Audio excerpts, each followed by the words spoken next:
M11 সড়কে বড় যানজট, নিরাপত্তার কাজ চলায় ধুঁকপুক। যুক্তরাজ্যের একটি গুরুত্বপূর্ণ সড়ক M11 চলছে বড় ধরনের সংস্কার কাজ।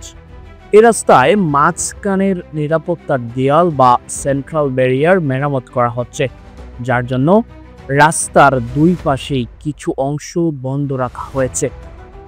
কাজ চলছে ডাক্সফোর্ড এর জংশন 10 থেকে মেডেলিং এর জংশন 13 পর্যন্ত।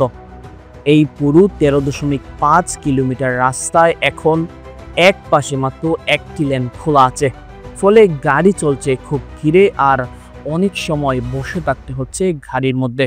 শনিবার বিকেলে প্রথম ঘোষণা দেয় ন্যাশনাল হাইওয়েজ ইস্ট। তারা জানায় মাঝখানের সুরক্ষা দেয়াল মেরামত করা জরুরি, না হলে দুর্ঘটনার ঝুঁকি বাড়বে। তাই এই কাজ শুরু হয়েছে দ্রুত, তবে তা শেষ হতে সময় লাগবে। এই কাজের কারণে সকাল বিকেলের ব্যস্ত সময়ে যানজট আরও বেড়ে যাচ্ছে।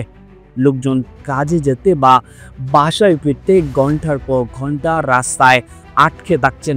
কেউ কেউ বিকল্প রাস্তা দিচ্ছেন, কিন্তু সেগুলোকেও এখন অতিরিক্ত চাপ পড়ছে। ন্যাশনাল হাইওয়েজ বলছে, যাত্রার আগে রুট দেখে নিন, সময় বেশি হাতে রাখুন আর সম্ভব হলে অন্য রাস্তায় চলুন। Looking to expand your business in the UK? UBM takes care of everything. Company registration, UK bank account, pay, insurance and tenancy. Start with UBM. Expand with confidence. যারা জরুরি কাজে যাচ্ছেন, যেমন ডাক্তার দেখাতে, অফিসে বা কাজে, তাদের ভোগান্তি সবচেয়ে বেশি। অনেকে বলছেন সময় মতো পৌঁছানো যাচ্ছে না, আর গরমের মধ্যে গাড়ির ভেতরেও বসে থাকা খুব কষ্টকর। স্থানীয় কিছু ব্যবসায়ী বলছেন ক্রেতারা দেরিতে আসছে বা আসতেই পারছে না, ফলে ব্যবসায়ও প্রভাব পড়ছে।